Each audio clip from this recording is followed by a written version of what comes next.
Okay, boys and girls, say it with me. China man is bad. So yeah, this is coming from Tom's Hardware. FCC votes to ban all Chinese labs from certifying electronics sold in the US due to national security concerns. Ruling would affect 75% of US bound devices. And here is how our government, in the name of security, oh, they're just gonna be dorking stuff up.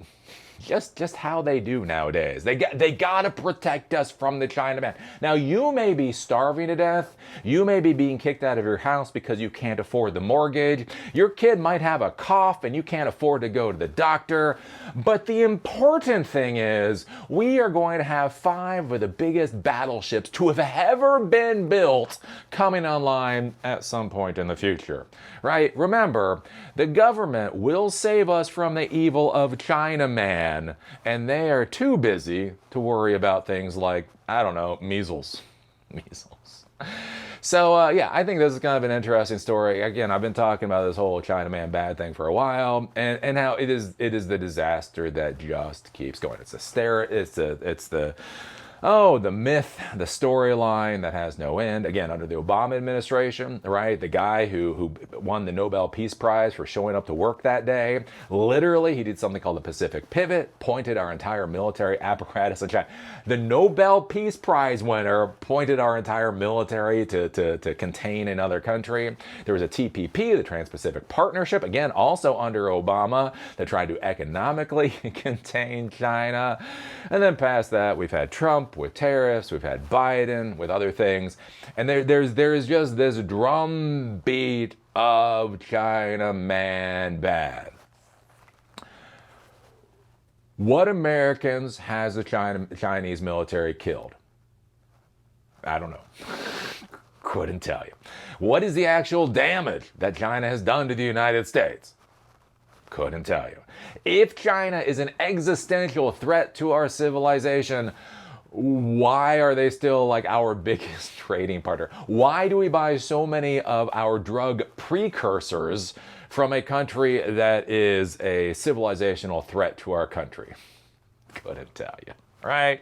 But day after day, our politicians just keep banging the anti-China man drum, and they keep having to prove that they're doing something against the China man. What are they doing to protect us as Americans? And stop asking questions about measles. Right? And so we've seen this with export controls and all this other idiocy. Well, the curious thing now is before it was AI, right? First, 100% tariffs on electric vehicles and not being able to import electric vehicles from China with basically computerized brains because they didn't want China to be able to see our stuff, right? Then there was a whole thing with the drone ban, like drones were going to send data back to China, so that was bad. And you have the TikTok ban, what the fuck's still going on with the TikTok thing? And so beyond AI, right, there's this constant war with China just basically over technological development. And so the latest thing here, which is kind of curious, is basically any device that sends out a Wi-Fi signal. So this, my little lapel mic, this actually it records locally, but it also sends out an RF stream, so it can be recorded to something else. So this actually has to get certified, right? But before this can be sold in the United States, it has to be certified to say that it's not putting out, RF radiation that might interfere with other things it's not supposed to, right? Anything. So we're not just talking about computers or Wi-Fi routers or access points. Think about this in the modern world. Anything that has Bluetooth, anything that has any kind of RF, sends out, a lot of that has to be tested and verified. So if you're going to test something, there has to be a process, workflow to do that. You have to have somebody that's certified to do that. And so there are labs that certify products to be up to snuff for being sold in the United States. Now, surprise, surprise, we buy so much of our electronics from China. Wouldn't it make sense to put the labs that are testing this type of equipment basically more or less beside the factories that are building equipment to make everything more efficient? And so in China, there are a number of these labs that certify equipment to state that they are up to standards to be sold in the United States. And the interesting thing here with this particular ban is we are not, and this is the important thing, right? We're being told what could happen. We are not being told labs in China are not maintaining their standards, and therefore equipment is being sold in the United States that is outside of the standards or regulations that have been set. We're not hearing that. We're not hearing that the labs, right, are taking a kickback or whatever to not test particular equipment or whatever else. We're in no way, shape, or form hearing that the labs in China aren't doing what they're supposed to be doing. Apparently, it seems like they're doing exactly what they're supposed to be doing, but maybe there's a national security risk. Ergo, we got to stop them from doing what they're doing. And that's kind of where we're at now. And I think this is just going to keep getting worse and worse. And it's going to keep getting stupider and stupider. The FCC voted unanimously, think about this, unanimously on Thursday to advance a proposal that would strip every testing lab in China and Hong Kong of its ability to certify electronics for sale in the U.S. According to Reuters, the FCC estimates that roughly 75% of all U.S.-bound electronics are currently tested in Chinese facilities. And again, think about this, right? Like when we talk about these numbers, as I said before, look, I'm not Pollyanna-ish. There's only so much stuff I can worry about. Like you're talking about 1% of equipment being tested. You're talking about 5% of equipment being tested. You're talking about even 10 or 15% of equipment being tested. Look, there's real problems. There's real issues, whatever. But it is what it is. Whatever.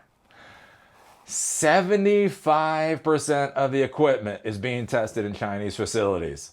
And they want to rip that ability away, basically in the blink of the eye. I mean, I will go back to the camera for a sec.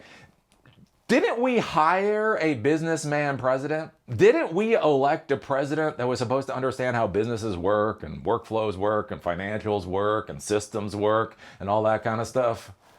And yet in the blink of the eye, again, this certification process that needs to happen, 75% of the labs that are doing that work are no longer going to be certified to do that work. Anyways, every device that emits radio frequencies requires FCC equipment authorization before it can be legally sold in the U.S. That process requires testing by an FCC-recognized lab, and manufacturers have long relied on Chinese labs because they sit next to the factories that produce the hardware. Which makes sense. According to compliance data compiled by Mark Reddy, 126 of the FCC's 591 globally recognized test labs are located in mainland China or Hong Kong. 50 of those are in Shenzhen alone, and the wider Pearl River Delta corridor accounts for 65% of the Chinese total. 27 of the affected facilities are Chinese subsidiaries of major Western testing firms, including Intertek, SGV, TUV Rhineland, and Bureau Veritas. Those companies operate labs in the US, Europe, and Taiwan that can absorb redirected work, but the shift won't be seamless. Basic FCC certification tests run between $400 and $1,300 at Chinese labs, compared with $3,000 to $4,000 at US equivalents. So again, I think about this, if you're a business person, you are now seeing the price of things like certification go up by thousands of dollars a piece. In a separate 3-0 vote, the commission also advanced a proposal to ban China Mobile, China Telecom, and China Unicom from operating data centers in the U.S. And again, this is where we're just getting to be so weird, right? So these Chinese companies can't even build data centers in the U.S. now. The new proposal would also consider banning U.S. carriers from interconnecting with any company on the FCC's national security, quote, covered list, or any carrier using equipment from Huawei or ZTE. And so basically what you got to take from this is, as we say here at the Eli the Computer Guy channel, China, man, bad. And so, again, what's the plan? What is the actual threat? What is the actual threat? Who knows? What is the actual plan here? Who knows? What does a win look like? What does a loss look like? Who knows? What could China do? And this is my biggest frustration right now. I'm not saying China will do it. I'm not saying China will do it. But this is what I want you to think about right now. What could China do that would get them out of this mess? And again, that's where a lot of people out there are like, Eli, this isn't racism. This isn't racism. This is national security. No, No, because if it's national security, then there would be real plans. If there was national security, there would be real things that could be done to mitigate any of the dangers, right? Look, we are concerned about the testing being done in the Chinese labs. Ergo, we are going to be doing blind, randomized testing of equipment here in the United States. So any American company that wants to use the Chinese labs for their primary testing, they can keep using those, but they have to understand they also have to pay this additional fee for U.S. regulators to come in and, randomly, blindly, basically test different equipment to verify everything is up to snuff. Right, that's something that you could do if you care about national security concerns. Again, things to be thinking about, like with these companies, again, multinational companies. Any company that's going to be testing for things that come to the United States, they have to have full capabilities to do testing in countries other than China. Because again, one of the things you have to worry about is capture, like things like regulatory capture or data capture or whatever else. What if Chinese labs are literally the only ones that have the capability to do specific testing, right? That could capture the testing market. So basically saying to these companies, look, if you want to be able to test for equipment coming to the United States, we have to be able to verify that you have full testing capabilities in centers also outside of China, so that if we do go to war, that you can test outside of China, right? See, that's the thing. If this had an ounce to do with actual national security, we would see things like mitigation techniques. We would understand what the real risks are. We would be getting documentation of what China is actually doing or whatever else. But no, this is China, man. There is no part of me right now that thinks Xi can get out of this in any way, shape, or form. I do not believe there is anything China could do at this point in time to show that they are not a threat. Again, even if they didn't do it, right? They may give us the double barrel and tell us to go F off, Yankee. But I don't see their off ramp. Because remember, with so much of the manufacturing being done in China, that is American companies move to China. But we're not punishing the CEOs. We're not punishing the companies. We're punishing the Chinese folks, right? The companies were willing to move to China. The Chinese set up amazing supply chains, manufacturing capabilities, all of this kind of stuff in order to be able to deal with their customers. But now they're the bad one. They're bad in an unforgivable way. And it's funny, how are they bad in an unforgivable way? If our companies have moved our manufacturing from here to there, if our politicians were pushing for a lot of the manufacturing to be moved from here to there, if you look at so much of this other stuff, so much of this was actually instigated by us. But they're the bad people.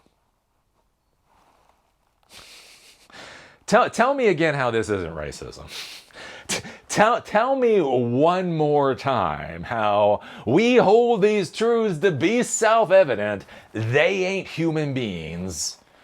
Doesn't relate in this particular situation. Again, if Xi went away, would we trust China? If China actually did implement democratic reforms, I don't think we trust China. Again, we saw this with Micron, right? Micron wants to punish China because they can't compete. Micron isn't even fucking around with national security horse crap. They're literally just coming out and saying, we can't compete with China. That's why you got to kneecap China. So anyways, I don't know. We're gonna see how this keeps going. The question will be is basically what is the straw that breaks the camel's back on so much of this stuff? As I say, like almost all technology nowadays has some kind of RF stack in it, whether you want it or not. Look, I would be happy if they strip out the RF stack and about 90% of this garbage, but at least at this point in time, it's there. What happens when these labs go offline? What does all of that start to look like? And again, and at what point does China truly decouple from the United States? As I've said before, right now, no matter how bat crap crazy we are, no matter how insane our policies are, when you look at the options, right? Everybody's got to deal with options, right? Look, they're bat crap crazy, but they're rich bat crap crazy. At what point is it no longer going to be viable to deal with America? And that's the big concern that's coming down the pike. Anyways, what do you think about all of this? What do you think about the FCC trying to ban labs in China from testing RF equipment that is going to be coming to the United States? What do you think about this just continuous war against China? Put your thoughts down below. Again, as always, we now do these videos, commentary is now on Spotify and it's now on iTunes podcasts. There's links for those down in the doobly-doo. And with that, see y'all later.